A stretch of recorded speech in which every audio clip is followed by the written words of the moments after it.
大家好，这是台风离境后西南气流带来雨势的影响。水池会淹到这么满是有点蓄意啊，主要是蓄水池快接近完工，想顺道测试一下是如何进行自然排水的。目前则是已经启动虹吸排水啊，而一旁倒塌的棚架，台风过后，在比较需要菜量的情形下呢，就先不进行清理拆除，只简单的让棚架稳定站立啊，并搬到不影响进出、方便行走的程度就好。排水完毕后，水池的特殊样貌就出现了。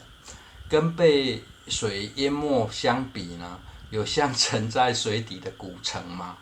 很有学到农人乐天知命的态度吧。幸好这只是老家后院，不是观光农场，复原的速度就可以慢慢来。豇豆原本是攀爬在棚架上方啊，另一侧则是原本长在侧边的苦瓜，因为都处于开花期，加上风势还不小啊。简单调整后，再慢慢思考如何将种植环境重新调整，以面对急剧的天气变化。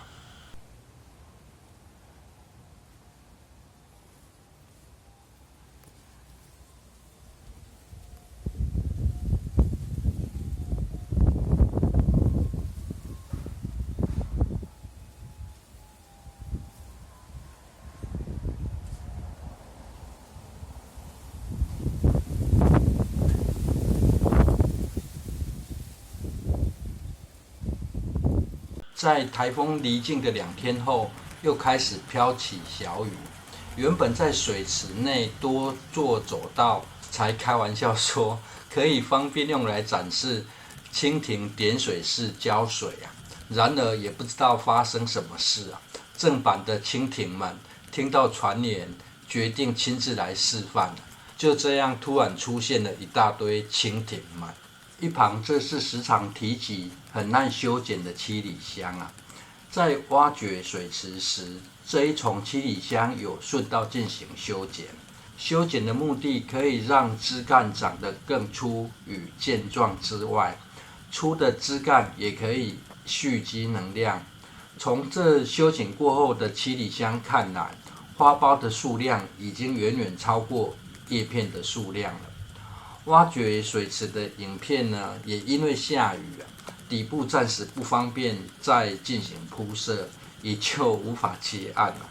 不过至少水池已经达到堪用的阶段了。由于后院地势比较高，又采用了垫高种植复原的速度算是快上许多。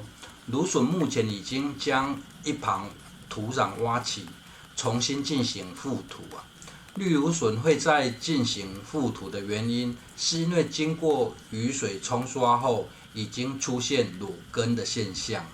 因为这采用垫高种植，浇水的频率比较高，个人习惯大约是2个月的时间就会进行一次覆土另外，芦笋种植在雨水期时出现连续降雨后，容易出现芦笋的母茎由上往下败坏的现象，此时未必是得病，尤其是出现在不同位置枯萎的情形那很可能是下雨，小蝸牛在作怪小蝸牛往上爬之后，还顺道啃食芦笋茎来吃如果想要延缓母茎快速干枯掉，快速有效的办法，可以将最上方干枯的位置修剪掉。这样会比较有时间维持着采收，还一边分批汰换母茎的动作尤其台风过后，菜价高涨，有足够的地补菜量是非常重要的。而这一侧的棚架上方的丝瓜不太受影响，棚架下方则是过往的反季节种植区。台风过后，每天都还会有小雨前院就只能先重点式的整理将重心摆在地势比较高的后院，先将灯笼果再次进行种剪，灯笼果的叶片被雨水打落后呢，适度的进行修剪，可以化解掉白粉病的困扰。而内部种植槽呢，则是牺牲点种植空间来加强排水啊。现在种植的是不辣辣椒小青龙，这种品种让小孩子试吃时呢，得到的反馈是非常细嫩好吃啊，但是不知道是什么东西啊。很好吃，却吃不出是什么东西，这是很好不容易挑食的结果啊。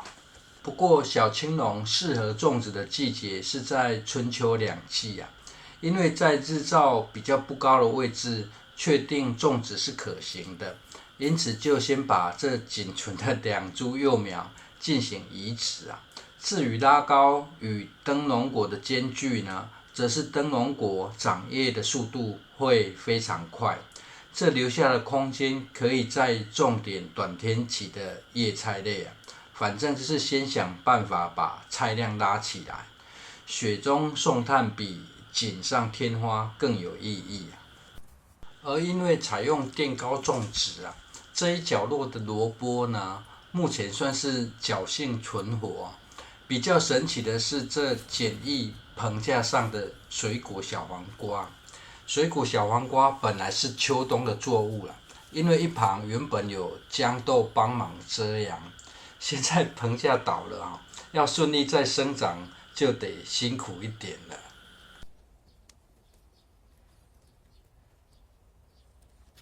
至于将怕水的青葱与喜水的韭菜种在一起啊，充当篱笆也经过覆土，种得比较高的青葱呢，出现了一些水伤啊，但不算严重。喜水的韭菜除了长得很有活力啊，生长的速度相对快，还可以反复采收啊。缺菜的季节倒是很适合挖点老根来种植。最后将这简易型棚架推正后，要进行移植的是苦瓜，这是时常随手揽人育苗的好处了。